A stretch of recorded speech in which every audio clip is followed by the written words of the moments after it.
Hi everybody, welcome.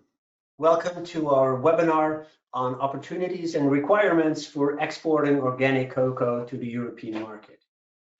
Europe represents a promising market for organic cocoa, with total imports of organic cocoa beans reaching 56,000 tons in 2023. In this webinar, we will delve deeper into the European market for cocoa. We will explore how organic cocoa is introduced into the European market, identify potential buyers, examine trade channels, and discuss how to deal with the new EU organic regulation. I am grateful that we have so many attendees from all over the world, and I saw that we have attendees from the major cocoa growing countries such as Ghana, Cote d'Ivoire, Cameroon, and I also found it very interesting to see that we have so many attendees from Nigeria, Indonesia, Uganda, and Colombia. Also a very warm welcome to all the attendees from all other parts of the world. My name is Tjalling de Boer. I am leading the research team for the coffee and cocoa sector on behalf of CBI, and today I am your moderator. Now let's talk about the program of today. Today we will discuss opportunities and requirements for exporting cocoa, organic cocoa to the European market. And the main goals of today are to give you an overview of the European cocoa market, to offer insights into buyer preferences, and to help you to prepare for the new EU organic regulation. But before we get into that interesting content, we need to explain something about GoToWebinar, which is the tool that we use for this session. Now the tool is really simple, and you only have a few elements in your menu. The first one is the audio pane, and if you hear us well, you don't need to do anything with that part of the menu. Now, if you do have audio problems, you might consider changing your device. So switch from your phone to your laptop or vice versa, but only do so if you have trouble hearing us. Now, since we don't use any handouts, the next important option in your menu is the questions pane. Now, you need to know that we cannot hear or see you. So you can wave at us, but we won't notice. So if you do have any questions, post those questions in the field under questions, and I really invite you to do so. Well, we don't have time to answer all of your questions, but we will try to answer as many questions as possible. Also, on the background, the team of CBI members is available to answer some of your questions. So please add those questions to the question pane. Now, the last thing that I would like to mention is that during the webinar, we will be using one or multiple polls. So during this webinar, we will interact with you by raising a question which will pop up on your screen, and you can just click on the answer you prefer most. And well, that's it. Hans, can you shortly introduce yourself and explain about CBI for those unfamiliar to us? Yes, Tjalling. Thank you for giving me this floor and opportunity. Sure. Greetings, everyone. I'm happy to have you join us on this webinar on opportunities and requirements for exporting organic cocoa to the European markets. My name is Hans Mensa, and I am the Program Manager Market Intelligence for CBI. I'm responsible for the sectors cocoa, coffee, and grain pulses and oilseeds. For those who are here for the first time, CBI stands for the Center for the Promotion of Imports from Developing Countries. CBI is part of the Netherlands Enterprise Agency, which is RWO, and we are funded by the Dutch Dutch Ministry of Foreign Affairs and Development Corporation. CBI is currently active in over 25 countries, mostly in Sub-Saharan Africa, but we are also active in Southeast Asia. We are working in 14 predominant sectors, of which most of them are agriculture sector. We are also working in service providing sectors such as IT and tourism. At CBI, our mission is to connect SMEs to the European market and thereby contributing to the sustainable and inclusive economic growth in developing countries. So you might ask yourself, how do we do this? We basically do this in two ways. Tjalling, could you kindly move to the next slide? We provide trainings and coaching led by market experts and export coaches on the ground. And secondly, we provide market information on how to export your products and services to the European market. If you look at the slides shown if you go to cbi.eu/market information, you will get the latest market information that we have published. And I also have to say that they are free of charge. We provide roughly about 300 studies on our website each year, so it's very valuable information. These studies, they consist of market information, also tips on exporters like you on how to find buyers on the European market. We provide country fact sheets, for instance, on the potential of organic cocoa on the German market. It's also, again, important to mention that these studies are free of charge and can be accessed on our website anytime. You can also download it as PDF form. So if you want more information about organic cocoa, kindly go to our website, cbi.eu/market information. That being said, thank you, Tjalling. I would like to give the floor back to you. Thank you very much for introducing CBI to us, Hans. Now, as I said before, Hans and I are not here alone. I'm very grateful that we have this team of experts who will share their insights on the organic cocoa market. So experts, Piet, Andreas, and Ruben, can you please show your faces, turn on your cameras, and introduce yourself? Ruben, could you start, please? Yeah, sure. Thanks, Tjalling. Hi, everyone. My name is Ruben Bergsma. I'm an independent consultant working in the cocoa sector. I've been working in sustainable cocoa for about 15 years or so. Working with governments, companies, and NGOs. And I'm writing some of the cocoa studies for CBI together with Tjalling and our research team. Thank you. How about you, Piet? Can you follow up? Yes. Hello, everyone. Thanks for being here. Thanks for the introduction, Tjalling. I'm Piet Krokewit. I'm here on behalf of Trade in Organic. It's a global sourcing, trading and processing company based in the Netherlands. We source over 150 different ingredients, all certified organic. Organic cocoa is a big product for us, and we have a processing plant in the Netherlands. Personally, I work in the sourcing development department.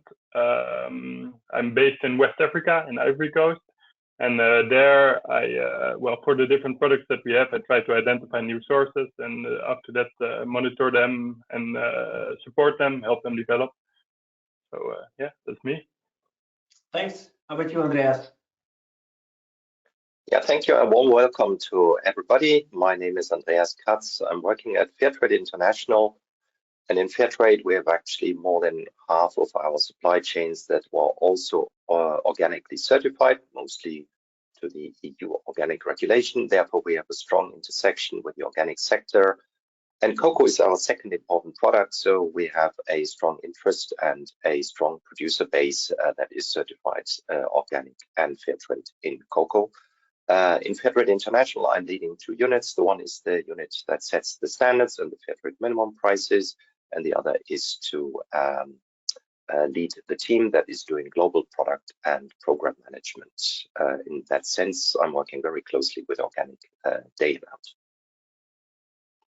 Thank you very much, Andreas. Thank you to our team. A warm welcome to you too, and I hope to hear more from you shortly. Now, before we get to the interesting content, I would like to ask you, our audience, a question. And that question is, do you export organic cocoa?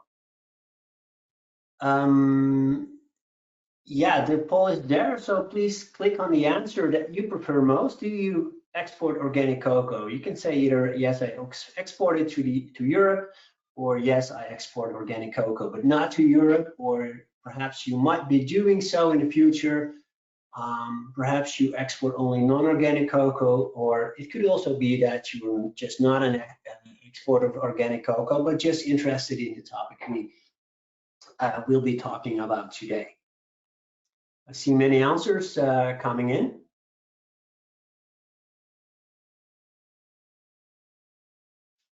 Very interesting. Okay, I give you a few more seconds to submit your answer.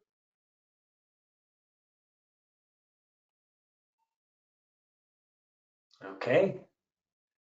Thanks for your answer. So it seems that the group that is not exporting organic cocoa but may do so in the future is actually very large, which is interesting. And then there's also a group that doesn't export cocoa, or there are also quite a lot of organic exporters as well. So we see all the different kinds of groups in our audience. Now, Ruben, I would like to go to our first actually content, which is the organic cocoa market. Could you please give us an overview of the organic cocoa market? And then we'll try to give you the presenter rights. So yeah, it would be very interesting to hear from you.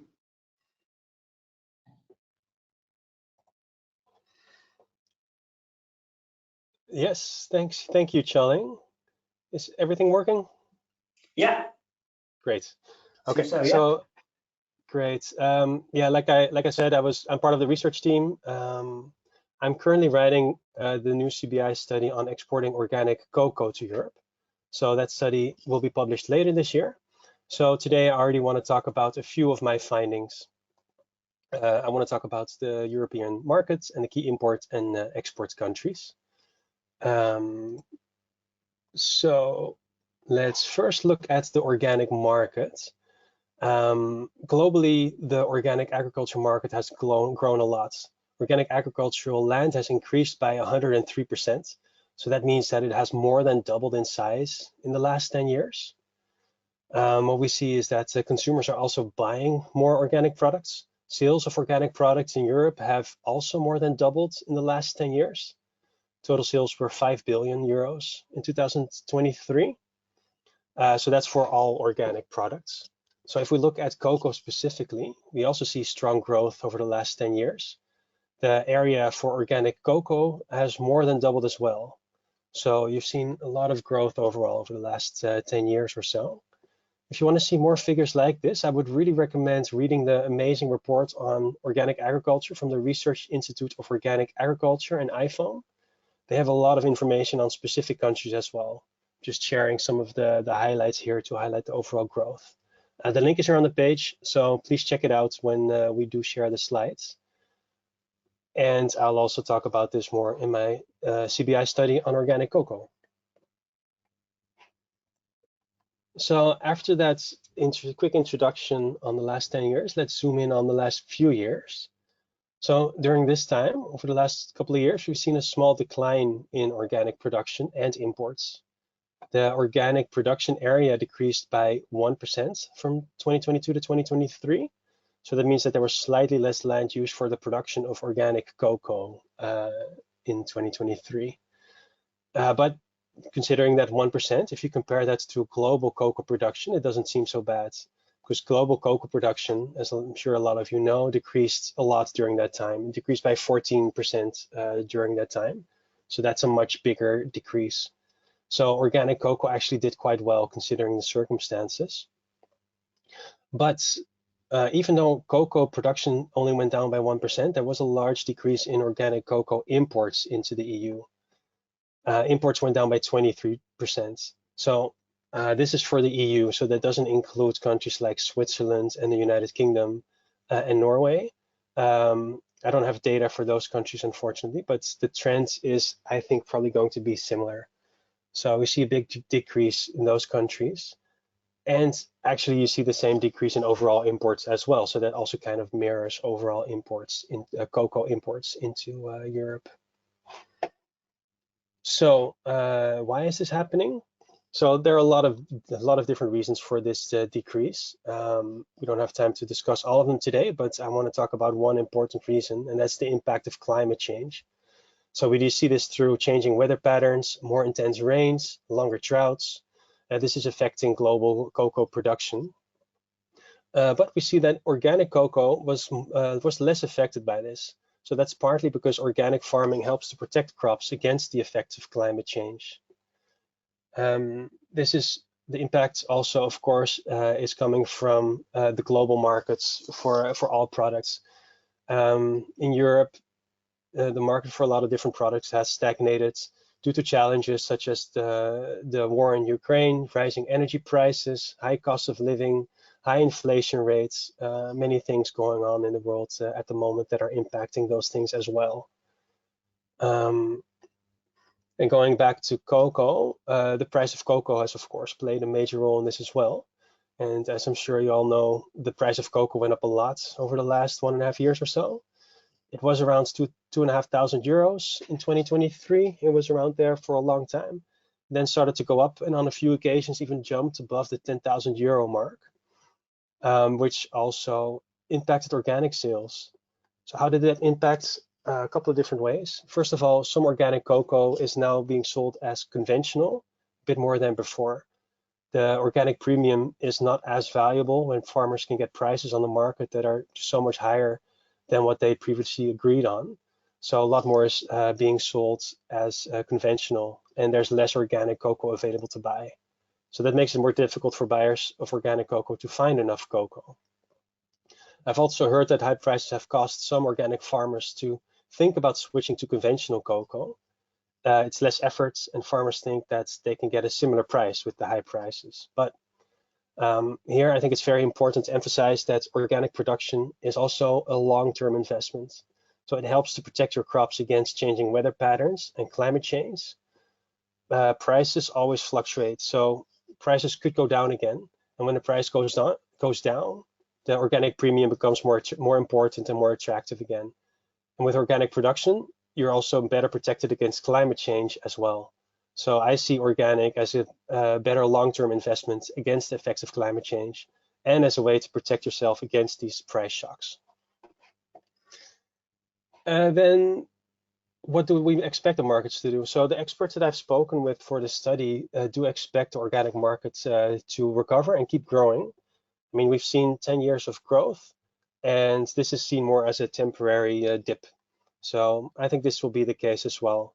The 2024 data is not yet available, so I don't know what the trend looks like now, but it should be published in the coming months. The link is there, so you can find that when we share the slides as well. Next, I want to look at the key import countries. So the largest organic markets are Germany with 16 million euros, France with 12 million euros, and Switzerland with 4 million euros. And that's for all organic products, not just cocoa. If we look at organic cocoa importers, the biggest ones are the Netherlands, Belgium, Italy, Germany, and Spain. And if you take these together, that represents 99% of all organic cocoa bean imports into the EU. So of course, that's the EU, so it doesn't include Switzerland and the UK, which also have large organic cocoa markets.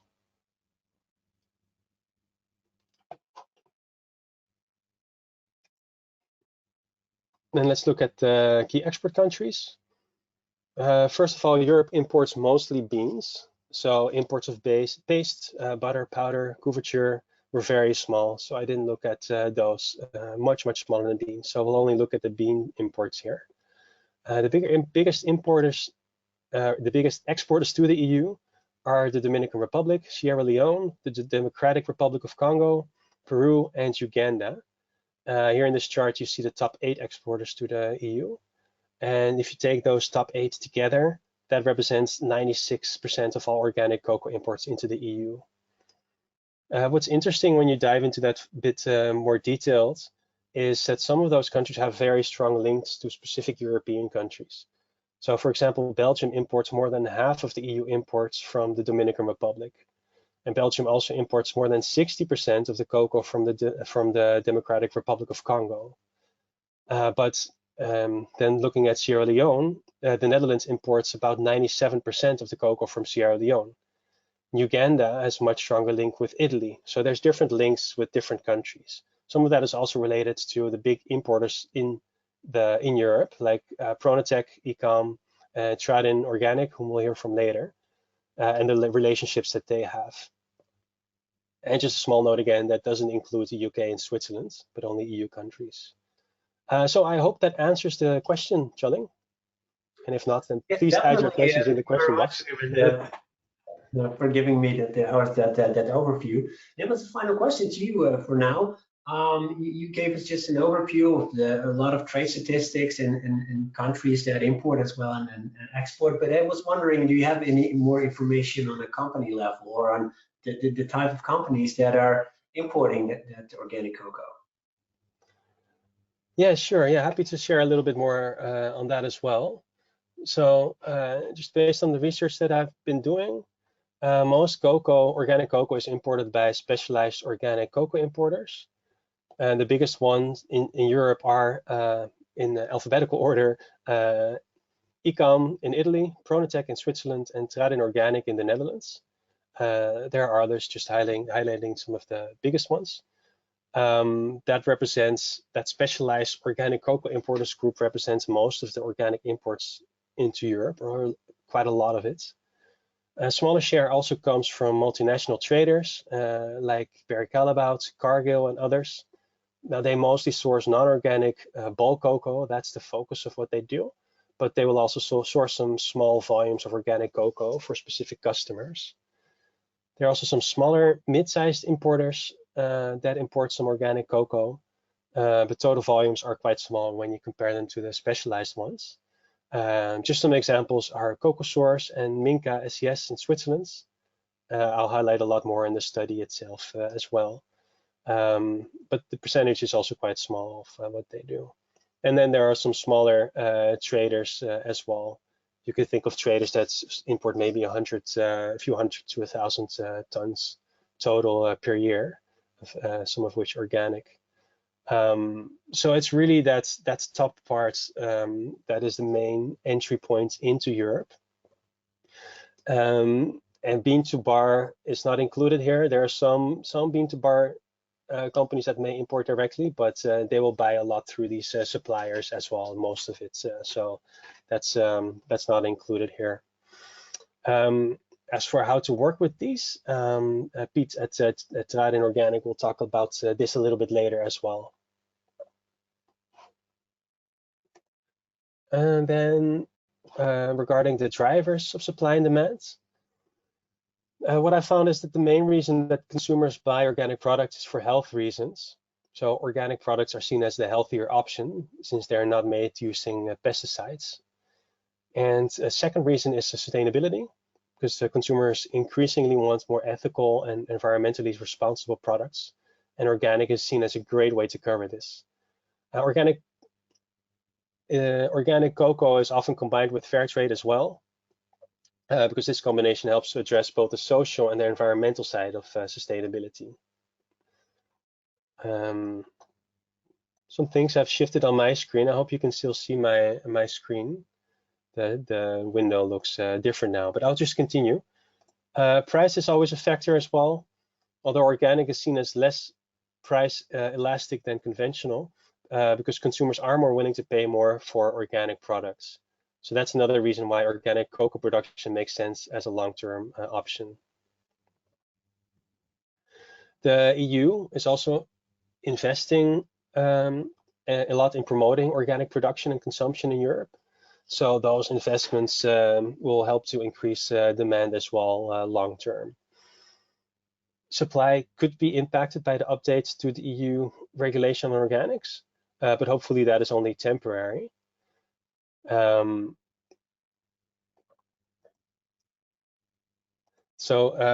just Andreas will tell you a lot more about that, but just quickly, so there are some concerns that this new regulation could make it more difficult or expensive to produce or export organic cocoa. Companies and producers have had a few years to transition, but not everyone is ready yet. So that could impact supply. And again, Andreas will tell you a bit more about that later as well. And I now see that I've been made presenter. I don't know if you missed the last part of my presentation. Did everything go okay? I think it went pretty well, but we missed the slideshow. There was something going on there. I'm not sure if it's visible right now. I can just really quickly share my final slide. There were only 5 words on there, so it's these are the 5 topics that I've just discussed: is health, sustainability, focus, price, investment of the EU, and impact of the new EU regulation. So please just check the slides afterwards when we share them as well, and ask any questions if anything is not clear. Thanks, Tjalling. Okay, thank you too, Ruben. Now let's get into the next topic, which is diving deeper into those buyers and those buyer preferences. We will hear from Piet in a couple minutes or in 2 minutes or so. But before we get to that, I do have a question for you. And just to kick in the new topic, I have a question. What makes an organic cocoa supplier attractive to a European cocoa buyer? What do you think? Is that price? Is that a personal relation? Is that quality of the cocoa? Is that compliance to legislation, or is that good management? Please click the answer you prefer best, and we'll see in a few minutes what you all think.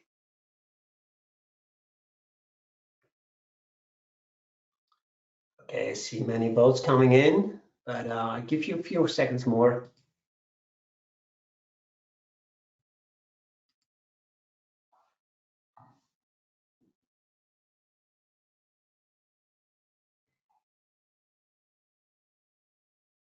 Okay, final few seconds to submit your answer. Just click on the one you like best, and then we'll see.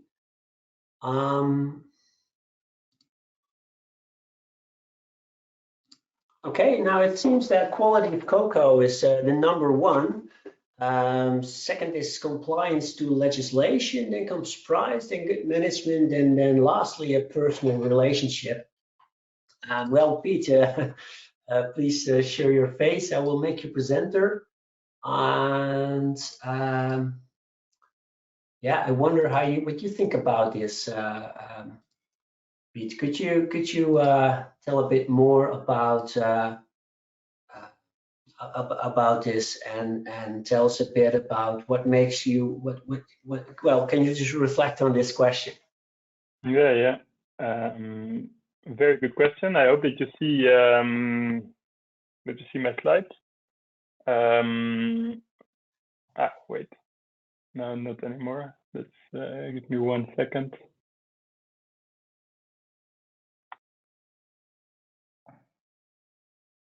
Yeah, there they are. Perfect. Very good question. Luckily, I prepared some slides for this. So basically, all the points named in the previous questions. Wait. Now I don't see my slides anymore. I think there's something going wrong. You still see the slides, or? Yeah. Okay. Yeah. I hope that it will stay. But as I mentioned, all of the points named in the question that you posed are relevant. It's for me, something is going wrong. I cannot. I see my own face. I cannot see the. Okay. I think we see your face and we see your slideshow as well. All those. Yeah. So I hope it stays all right for me right now. Okay. So to sum up, for us as a buyer, the focus on a long-term relationship is absolutely crucial, especially in the organic sector.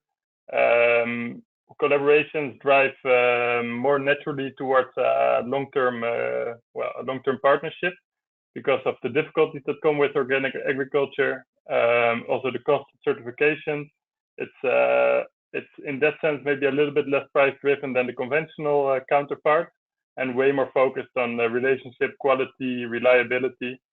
So here are some points that I go through some points that when I visit potential suppliers that I will look at, and also that really add to building a long-term relationship. So for the first is quality and traceability. They are not necessarily from less important to more important, I have to say, but these are the 8 points. Of course, in organic agriculture, quality and traceability is extremely important.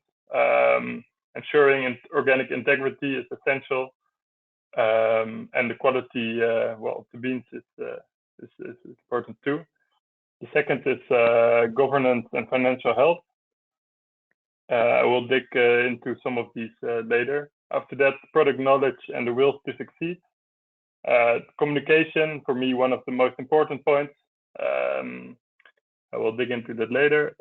Competitiveness, this has more to do with the pricing. The track record that we have with the supplier, and also that they had, that the cooperatives have had before, and the growth perspective, so what's the potential. Innovativeness, new agricultural techniques, and sustainability is of course extremely important, and I would say even more important in the organic sector. So first, quality and traceability. So important is, well, the basics are a homogenic product and a specification sheet. So proper documentation, good storage and transport conditions, so that the quality stays well, and also that by that you can that you don't have risk for contamination with the conventional part. This is also things that are required for the organic certification. Sensory properties, so how does the product look, taste, well, whatever. The physical and chemical product properties, and microbiology. So these are basics for a supplier that wants to export, that you need to have these well, documents and specifics ready. For the organic sector, extremely important, of course, organic integrity. Also, especially for a company like us that exclusively deals in organic products, the organic integrity is extremely important for us. And for that, a good functioning internal control system is essential. The internal control system is basically a system in which you have to prove to the certification body, to the certifier, and also to your buyer, that you have the organic integrity of your product under control. So in which you show how often you do farm visits, how often you do trainings, and also your system of your traceability system. For me, this is the basis, the basis if you want to start with organic certification. And part of it is the traceability, and so up to field level. And in our opinion, digitized traceability system works better, and especially now with the anti-deforestation regulations, this is well, highly recommended and even essential. So a good traceability system, well, is more efficient and quick. It saves costs for the audit days, for paper, for time, and it enables the tracking of developments, and you can early identify risks. And also, if you find contaminated products within your supply chain, if the residues are being found on your product, it's way easier to trace back where this came from. And with that, you can well, take actions to prevent that in the future. And as I said, for the EUDR, the anti-deforestation regulation, well, a digitized and a proper traceability system with the mapping of the fields is required. Well, as of next year. Well, the governance and financial health. Of course, professionality of a company and the governance structure and is extremely important. So if they how are they in the logistics, the quality, how are the departments separated, the ITS department, how is the documentation being done. Second, extremely important in the cocoa sector is the access to working capital. If a company properly manages their cash flows and has their own working capital, well, they have a huge competitive advantage towards others, because a lot of buyers, they, especially from relatively risky countries, they do not like to pre-finance the cocoa. So if you have the means to do so yourself, well, this brings huge advantages. And it's because cocoa pricing works different than the pricing in other products.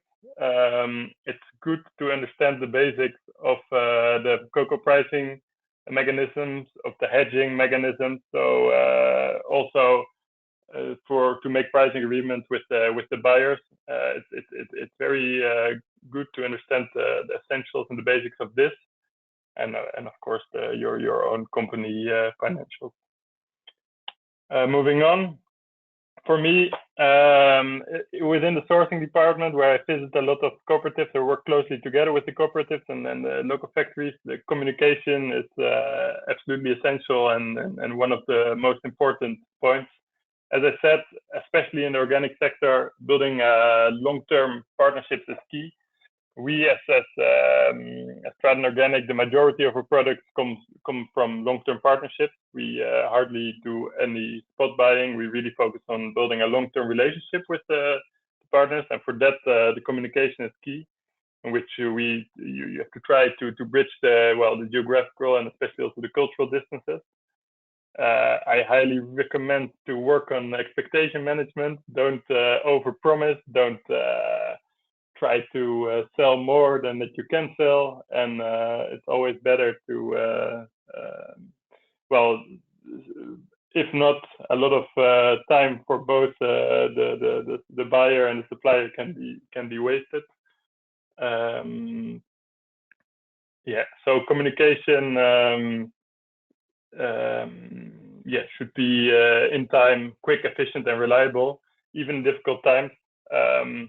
For me, most of the problems that I've had with our suppliers could have been avoided if the problems would have been communicated in time.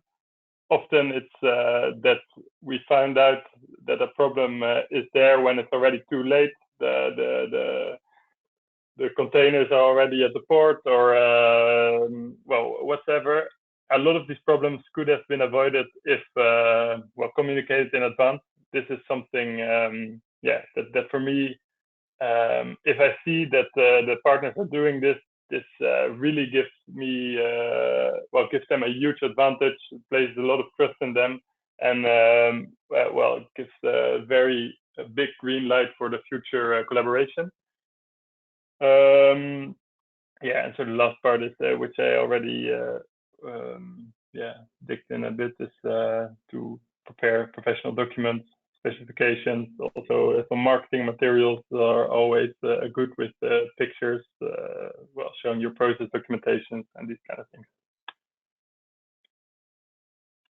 Moving on, product knowledge and the will to succeed.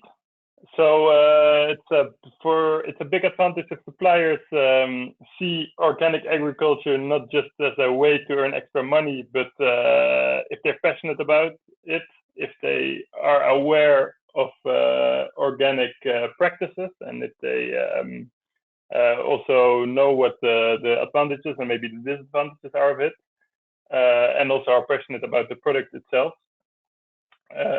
Seeing it just a way to make money often brings a lot of risks in place. So building on soft skills, hard skills, the determination to make a project a success. Motivation is, I guess, this is the same in every sector that you work in. And the last part is the initiative, autonomy. These parts are crucial when trying to build new partnerships. And then I will leave it for now about with this. I have a lot more to tell about what I'm looking at, but maybe we can go into that later. But thank you. Absolutely. Thank you very much, Pete. Now, I found it very interesting, and if you have questions to Pete or to Ruben or Andreas, then please add those to the question pane, because at the end of this webinar, we do have some time to answer all those questions. And I think it's very interesting I think as a supplier, it might be very interesting to take the opportunity and ask your questions to a potential buyer. And now, in the meantime, I do have a question for you, Pete, before our audience gets a chance. So if I understand well, all the answers in the poll that we just submitted are important. Now, early in the webinar, we also saw that there are some exporters of conventional so non-organic cocoa. And some of those are also interested in switching to organic cocoa, which we saw in the poll. Well, I think that it really matters on how those organic buyers are different from the conventional buyers. So could you tell us a bit more how you, as an organic buyer, deviate from a conventional cocoa buyer? With pleasure. Again, what a coincidence that I prepared some slides for this.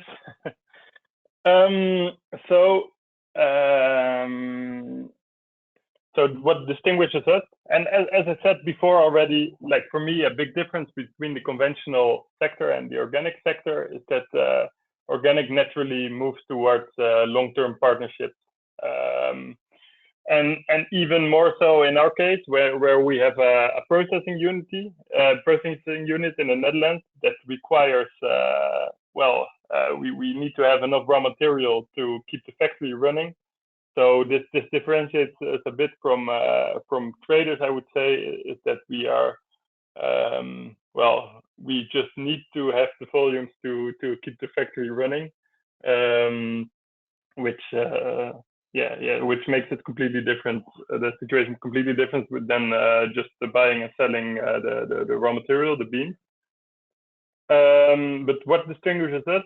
So when you want to move towards long-term collaboration, also in the recent price dynamics, there's a lot of demand for cocoa beans, so a lot of competition as well.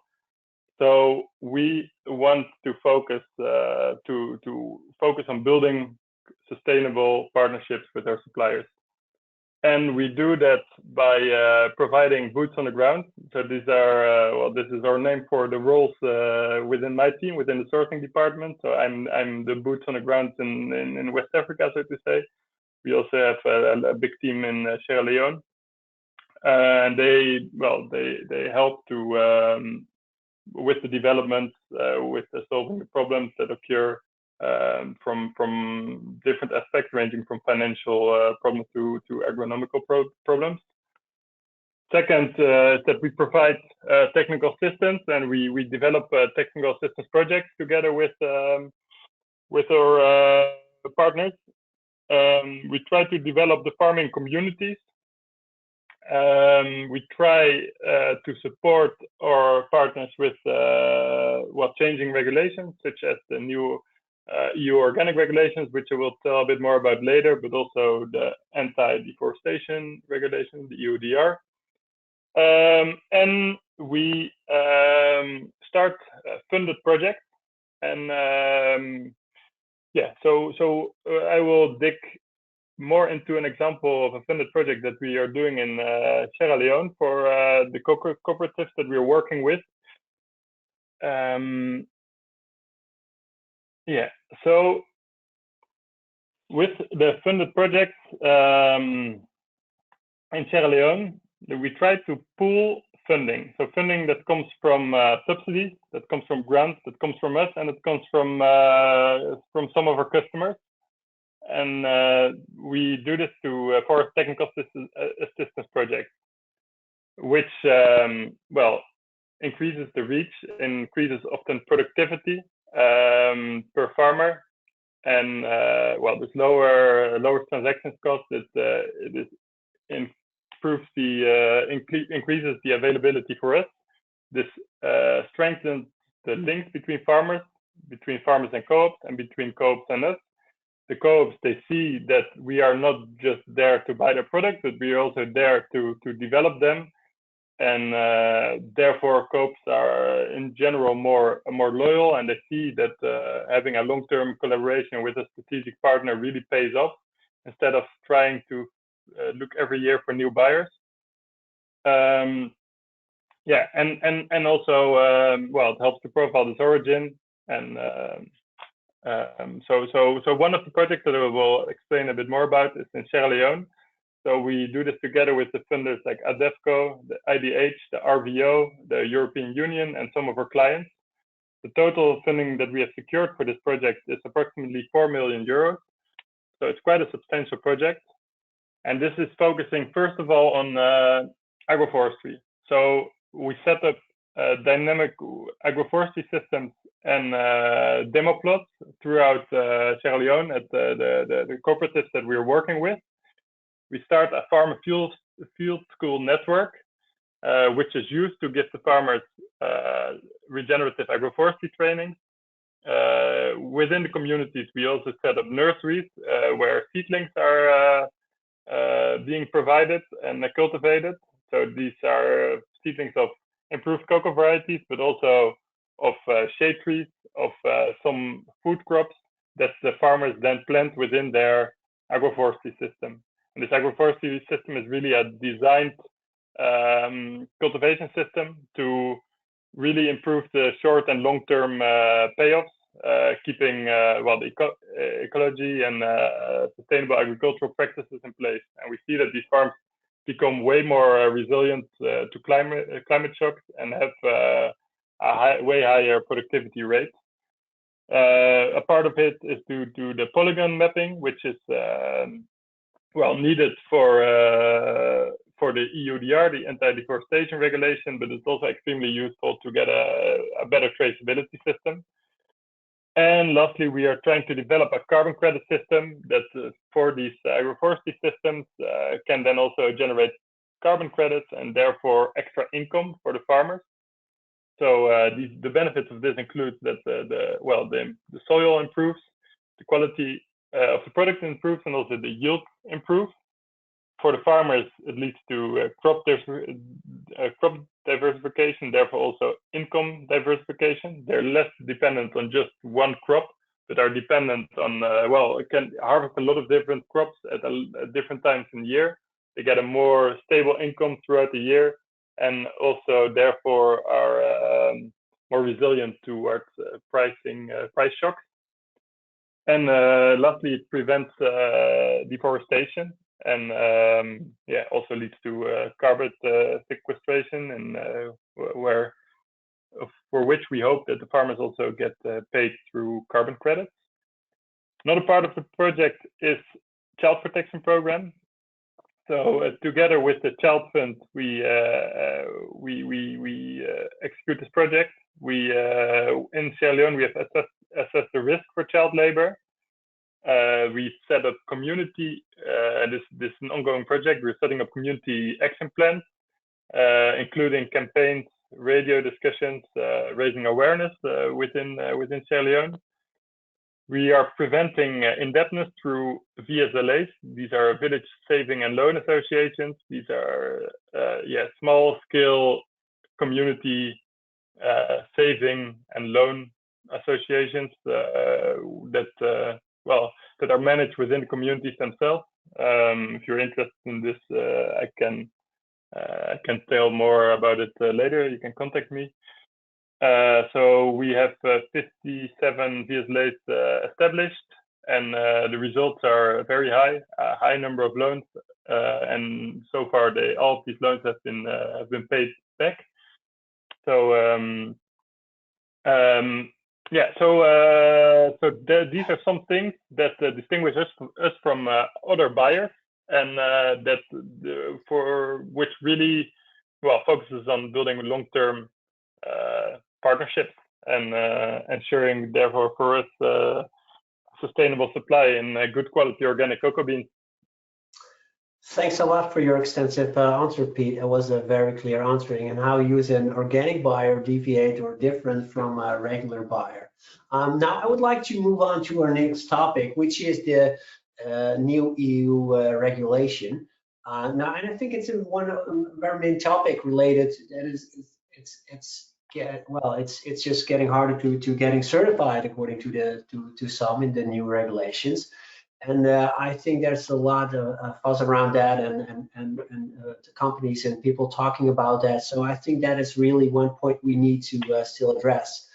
And to introduce our new topic, I do have a question to you, which is, how ready are you for the organic regulation? Please submit your answer, or if you're not an organic supplier yet, you can click the last one, or but if you are an organic supplier, I really wonder how ready you are for the upcoming regulation.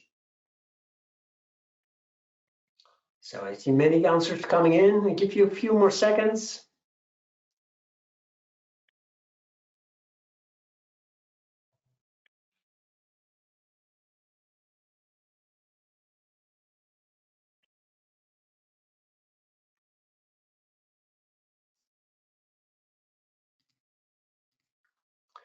Okay, so obviously most companies who don't have an opinion or don't represent a cocoa producing country or exporter of organic cocoa. Then it seems that the other part is there are a lot of companies not ready or only partially ready.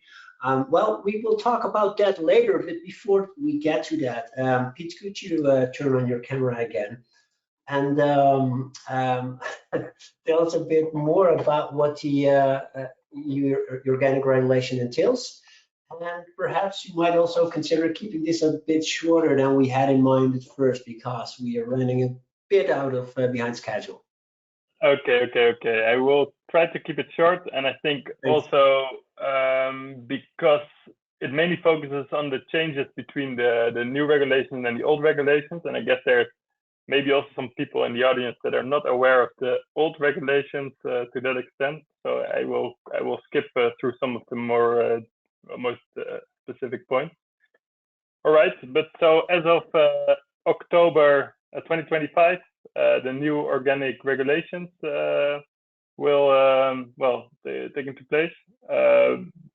So all certificates, all old certificates under the old organic regulations are no longer valid from that moment onwards. So all organic exporters need to be certified under the new, inspected under the new regulations. So so the new organic regulations is includes more procedures to prevent contamination and commingling. More product traceability is required, and more mass balance checks are being done.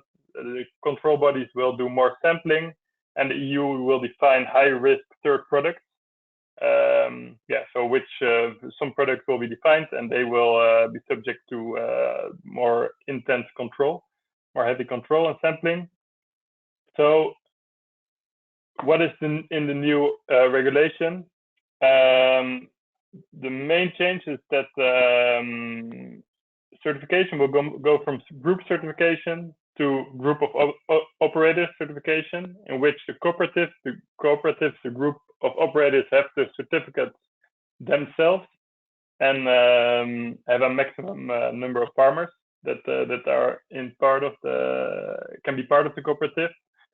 So now a group of operators can be composed only of organic and or in conversion farmers. So no conventional farmers are allowed. This was the case in the old regulation. The maximum is 2,000 members. Members must either have a land holding of 5 hectares or less, or an organic turnover of less than 25,000 a year. If one of these two is bigger, then that means that this landowner needs to have their own certificate and also their own internal control system. So members can only be registered to one group of operators for a given product, and so they have to sign membership agreements committing to following the rules of the group of operators. In ICS, there are some changes. The ICS team must inspect purchase centers. Inspections must now cover entire farm holdings, including the conventional parts. So there will be a need to cross-check, and this is something that is quite important for the cocoa market. They check yield estimates and with what's actually being sold. And this is relevant because in West Africa, especially, a lot of cocoa is being smuggled from price-fixing countries like Ghana and Ivory Coast to neighboring countries where the price follows the market price. So if the yield estimates do not correspond with what is being sold by the cooperatives, they are way more strict, and and there's possibility of the withdrawal of the certificate. let's move on. So the conversion to organic for annual organic crops is at least 24 months.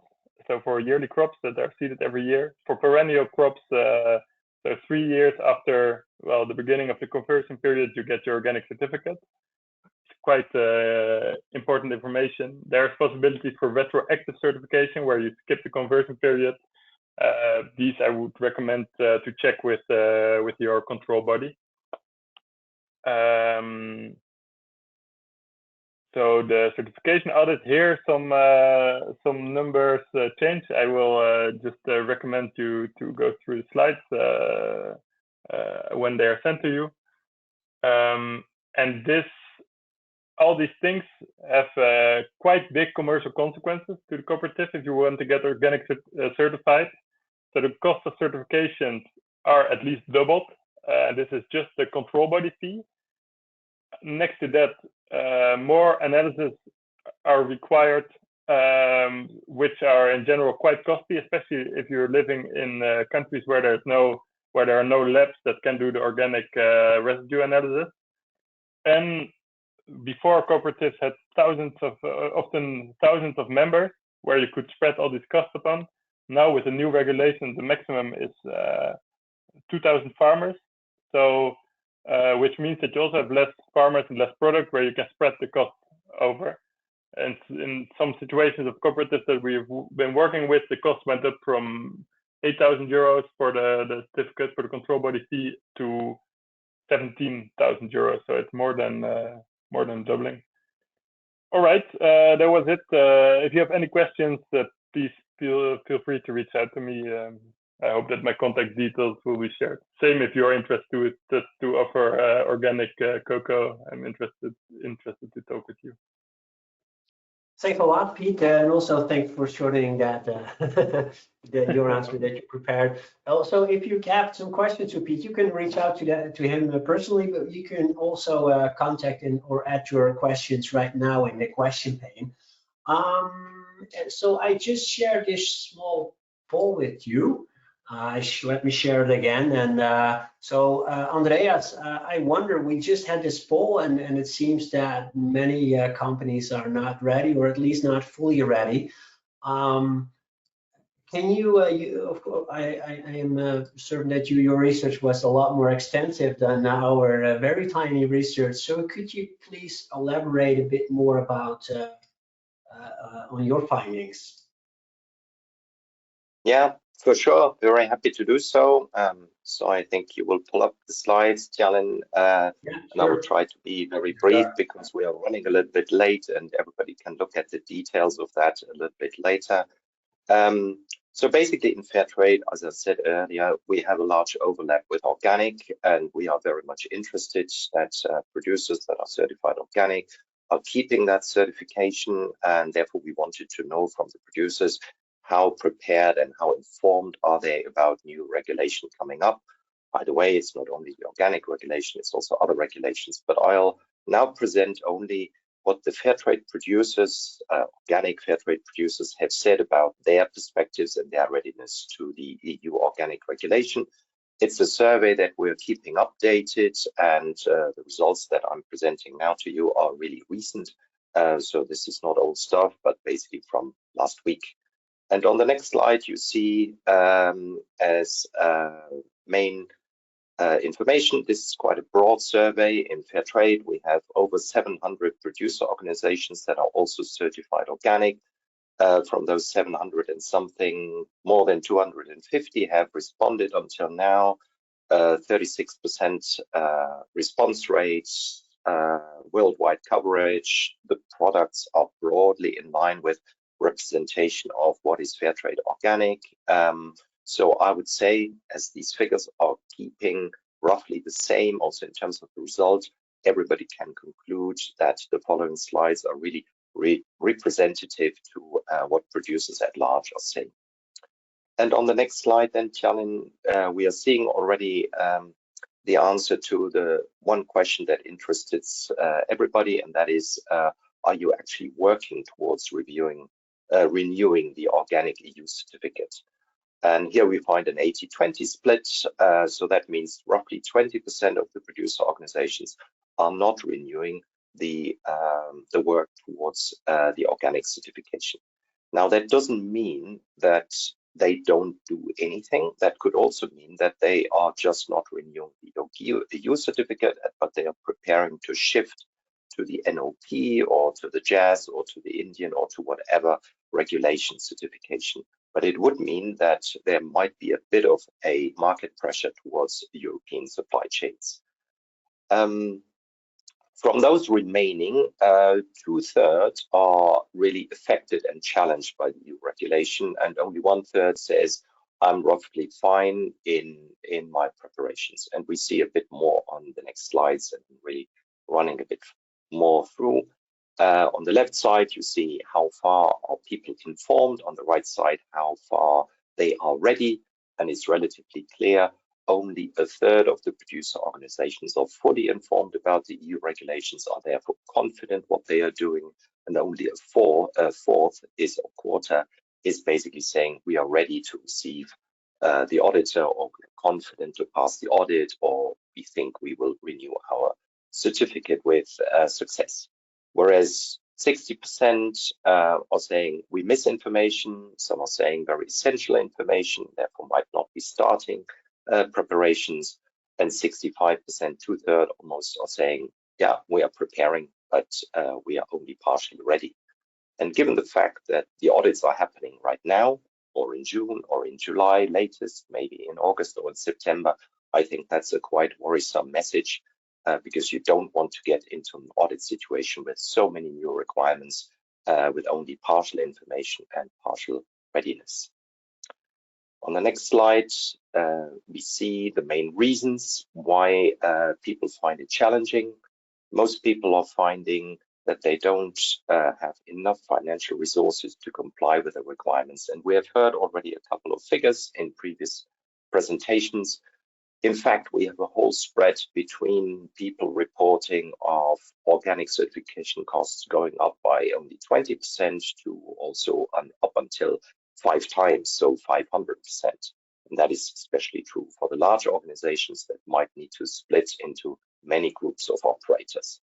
But the costs are not only the fees for the certification body, there are more costs, to finance the internal control system, to finance the analysis. We have heard of that. So that's the biggest challenge that most people have.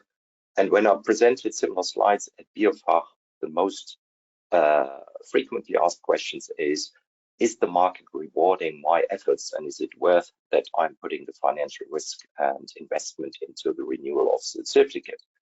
And that will be obviously an interesting point for discussion later. The other topics are around compliance with various technical rules, whether it's the farm size or whether it's the ICS requirements or the legal setup. That is also an interesting bit. We don't have time to go into that. What I'm highlighting at the very bottom in red is that 10% of everybody says we possibly have a compliance with the total number of members. And that was what Pete was saying about the group of operators. Especially the larger cooperatives are there to support supply, or to provide supply into supply chains at large scale with big volumes. And if 10% are saying we have a trouble with that, that means also that much more than 10% of the volume is at stake, because these are the big volume makers. These are the big important guys in supply chains. And we should really keep a good eye on the recertification of those larger groups, whether they can manage to be recertified. On the next slide, I think we are already coming almost to the end. There is a bit of a snapshot in cocoa, but this is really for your reading, because it doesn't give you anything new. It only says out of the Fairtrade certified producer organizations, 25 in cocoa have answered, and it's actually the same figures as you have seen in the big representative sample in terms of challenges and preparedness. On the next slide, and I think that's then almost the last, yes, that's my last slide, is really what are the producers then saying, what do we need and what do we ask for? And The first of all is responding to this question, I'm not fully informed. 40% are saying we need more information, we need general webinars. Some of them have even not heard about the new regulation. Others have only read very superficially about that. But apart from that, it's about also understanding the information that is out there, because if you download the regulation, every producer organization will fail to understand what is the change and what is required. So they need just better information, easier to understand information. And then the second group of requests are around technical assistance. As you see, 31% need particular technical assistance for the internal control system. It was already challenging the internal control system regulations in the current regulation. The new ones are much more complicated. And to be fair, it was one of the weaknesses of the old regulation, and the regulator did, with all good intentions, a good improvement effort into this new regulation. But it means now that the change is quite big, and particular technical assistance is one of the things that people are now struggling to get, because there are not so many organic consultants out there or organizations that do systematic consultancy on these things. And the other is, and that should possibly one of the things that everybody should watch at, is that some of the producer organizations, when registering groups of operators in their home countries, they will need to find a so-called legal personality for this group of operators. And that basically means that you need to find a legal registration that the local authorities are accepting. And now we know already from at least 2 countries where there is a law that prohibits cooperatives to split and register subunits as legal entities. So some of the cooperatives have a real problem in being compliant with domestic local laws and with EU regulation. So we don't know how that all goes, but definitely some producer organizations will need that advice, how they can maneuver and navigate this problem that they now have. And I hope I made up a bit of time. Over to you. Yes, thank you very much, Andreas. That was very interesting, but also quite some unsettling news, right? That so many producers and exporters are not ready yet. Do you have any advice for those companies on how to overcome those challenges that you just meant? Yeah, and I think there was also a question in the chat, what can, people do? Well, maybe we then move to the next slide. I've a couple of ideas that I've put up. And that very much comes from a fair trade perspective, because we have been quite active with the EU to lobby for a couple of changes. The one thing is, I think everybody needs more time. 15th of October for container release. That doesn't mean that on the 15th everybody's shipping, but by the 15th, every container only with a new certificate can enter, is for some producer organizations completely unrealistic. And that is because they don't have information and because they don't have support. And they may also not have reassurance from their supply chain actors that the investment into the renewal of the organic certification makes sense to them.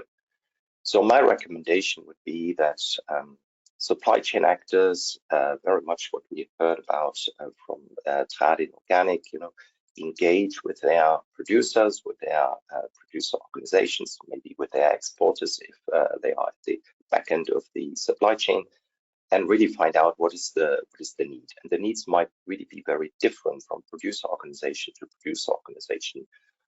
One in Nicaragua might have a legal problem, one in Sierra Leone might have a problem with the ICS, and somebody in Domirat might have a problem with the technical rules of the EU regulation. So you need to do that really one-to-one. That's definitely something that only the supply chain actors can do, because I'm not aware of any bigger programs that are available to organic producers at large or organic cocoa producer organizations for that sector in specific. We were in discussions with the EU Commission about that. We contacted EU International Partnership, INPA, and we got a list of the current programs. And when I went through that list, I didn't see many programs that really were now for cocoa in those hotspots of production available for producers. That might have changed in the last couple of months. So definitely the sector can also engage with the EU to find out which programs already exist and not to duplicate. If you're in a country of origin, you can always contact your EU representation in your country, because the EU might have given programs to those EU representations. The other thing that the sector can do, and sector initiative at large, obviously industry associations, is that you all contact your national governments and try to lobby, if you're convinced about that, that the governments are engaging with the EU Commission about an extension of the deadline of the 15th of October. I want to be clear, very, very clear here, from an EU Commission point of view, this regulation is already extended, not only by 10.5 months, but already valid since 3 years. So the EU has the position that since 3 years, the sector could have prepared. So it's a hard argument to make. But I think the reality is that the sectors are not prepared. And if we want to avoid to have unintended consequences for organic certification and for availability of organic products for European consumers for quite a long time, because recertification after you have converted back to conventional and back to organic will take a number of years, is a hard shock for the markets. So you can try to convince your industry associations, you can try to convince your national governments, you can also engage with the EU Commission yourself in order to gain more time. But in the meantime, should that not be successful, just better now than tomorrow, start in displaying information, start in offering support programs as you can, and please also give reassurance to the producers that their investment is worth for the next coming years. Thank you very much, Andreas. That was very helpful. I hope at least it was very clear to me, and I hope to also to our attendees. And now for the next section is the Q&A, the questions that you post in the question field. I hope some of those can be answered. Hans, could you turn on your camera, take the floor, and distribute those questions that came in? In the meantime, if you do have any additional questions, you could also add those to the question pane, of course. Yes, thank you, Tjalling. Can you hear me and see me as well? Yeah. Okay, perfect. Okay, we got a lot of interesting questions, but we're not able to answer all. So I asked a few questions. I'd like to ask this question to Andreas, which is about the cost of certification. Someone asked that the cost of certification here in Uganda puts off many farmers. What initiatives are there for options of certificate to certificate local farmers groups that they can afford? Is the question clear? Yeah, it's very clear, and I must say a very painful question, because it is the markets who are telling under which conditions certification can happen. And if you want to reach the European market, then you must follow the EU regulation. There is no way around. And it will mean that you need to be certified by one of the 50 recognized certification bodies. Not all of them will be registered for cocoa and for Uganda or in other countries, so you will have a lower choice on that. And they will all give you fees that I think local farmers will find quite unaffordable, unless you have good market potential and you have a reliant buyer and you think the cost benefit is a good one. If you do the same for the US, it's not very much different. And if you do the same for Japan, it's also not very much different. If you have other markets, local markets, obviously that changes the whole thing. But then we get into the question of how big is your market prospect. So I do think at the end, the sad answer is that there is no good and affordable certification option for organic exports into the EU.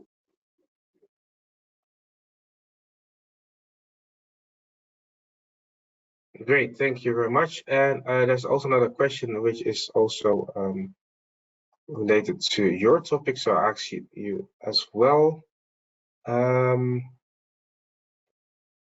What assistance can producers and exporters get from fair trade and the European Commission? Yeah, okay. I think I tried to cover that question with my last slide. I'm not sure I can really add to that, but I want to make sure that everybody has also understood that fair trade as a system cannot support organic producers per se. What we are trying to do is to assist the fair trade organic producers, and those producers have access to producer network services, which help them to understand the EU regulation, which help them to prepare for readiness, but not technically and not legally, because we cannot take any responsibility for legal advice, and also we're not technical experts. So if somebody now needs to adapt the production system, you really need to rely on organic experts, which is not the competence of fair trade. But what we want to make sure is, and that we have done internally with our rules through standards and certification, is that producer organizations that in some way need to legally restructure or restructure in any other way to be compliant for the EU regulation for organic agriculture, they will still need be compliant with the fair trade standards.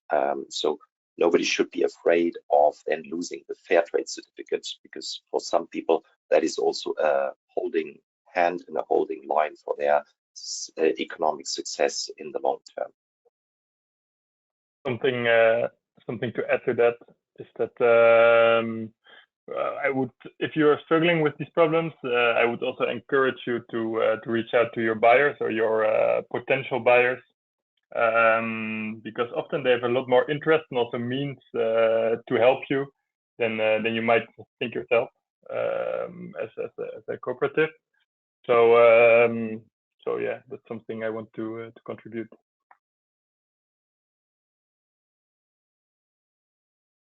Okay, thank you very much. And also, Piet, since there's also a question which is a bit directed to you, is why is there no export of organic cocoa from West Africa?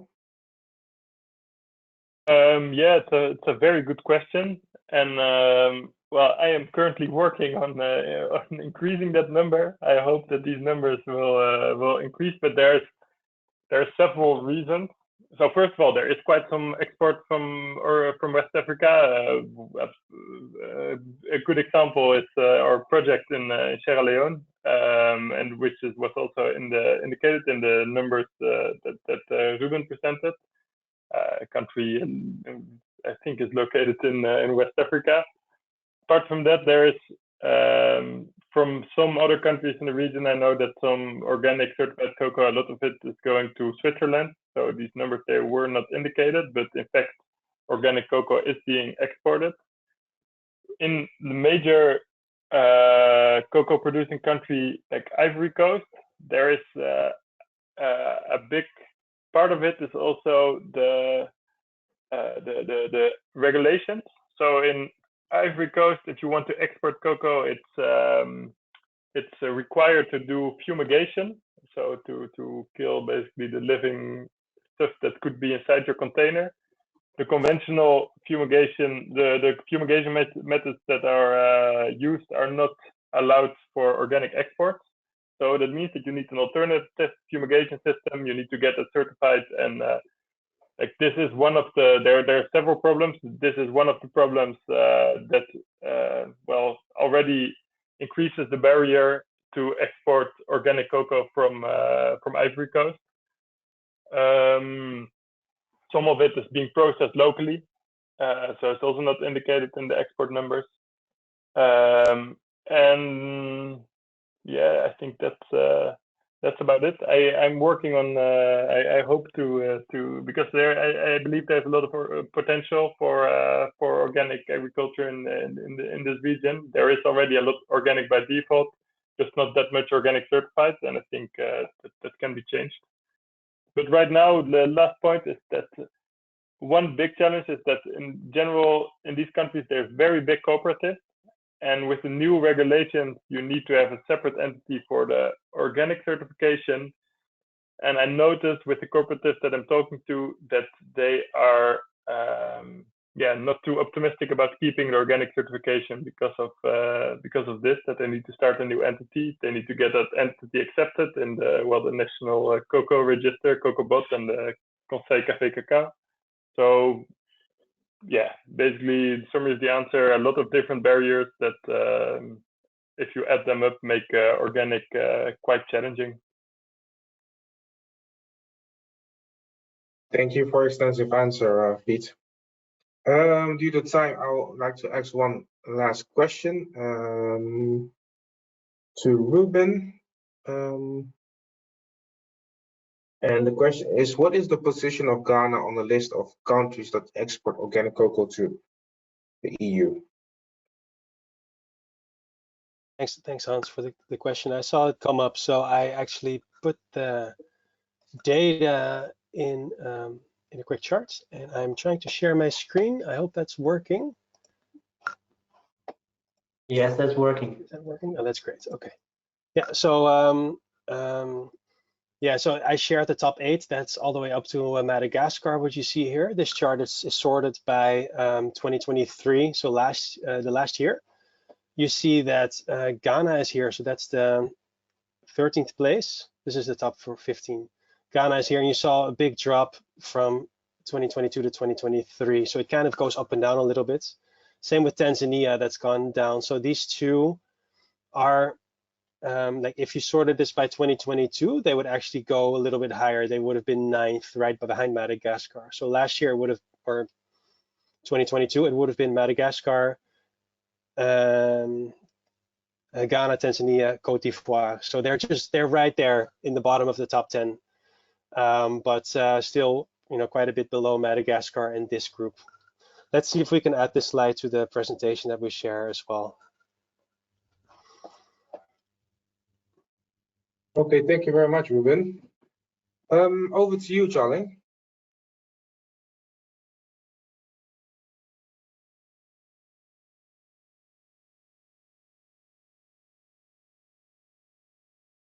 Are you there, Tjalling?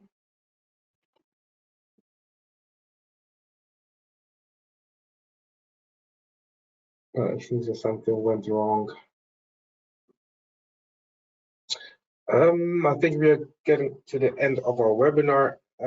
Before we end this webinar, I would like to ask our presenters if they have a final tip to our audience. Should I give the floor to Piet? Do you have any recommendation to our audience? Yes, I do. But I think I mentioned it already multiple times during my presentation, but I think I cannot stress it enough. In my opinion, like the way to success is really focusing on long-term partnerships, long-term collaborations in which we have a transparent collaboration. So in which problems are being communicated early on and also are being shared transparently, so that they can be avoided in time. So, so focus on the long term instead of short term gains, and choose your partner carefully. That is are my last recommendations. Thank you very much, Piet. That was a great recommendation. Ruben, can you follow up and mention your final recommendation? Yes, thanks, Tjalling. So my recommendation would be for producers and exporters to keep investing in organic cocoa production, if that's possible. And that's because, well, as we've seen, price always fluctuates, so it could just go down again. And climate change is also a reality that we will have to continue to deal with. And organic production helps to protect you against both price fluctuations with the premiums and against the climate change. That would be my recommendation. Thanks, Tjalling. Thanks. How about you, Andreas? What is your final recommendation? Yeah, quite similar, just with a little bit of a different perspective. Long-term engagement is good, but do it also now, because now we have heard it even in one presentation. Some producers are thinking because of high prices, it is good enough to go conventional. And I can only say every hectare that goes conventional is lost for organic for at least 3 to 4 years. So the market will not recover if we are losing organic production in the next 1 year or 2 years, because people don't have reassurance that supply chain actors are standing by long term with organic producers. So it's the action is now, but very much aligned with what my fellow other panelists have said. Thanks a lot, Andreas. So now we have only a few more minutes for your final recommendation, Hans. What is your recommendation from a CBI perspective? Well, I will recommend everyone to read our studies online. It's showing on the screen. So if you go to cbi.eu, or if you type on Google CBI market information, it will lead you to our website where you can find all the studies that we have published on different products and different sectors. We have more than 14 sectors, so not only coffee and cocoa, but also pulses and oil seeds, but also fresh fruits and vegetables, cashew nuts, and a lot of information. So please do your best to visit our website and find there any information. Okay, that was a very short but very clear recommendation. Thanks a lot, Hans. So thank you to our speakers, thank you to our audience. It was great having you here and having this webinar together with you. I wish you luck and hope to see you in our next webinar. Bye-bye. Bye-bye.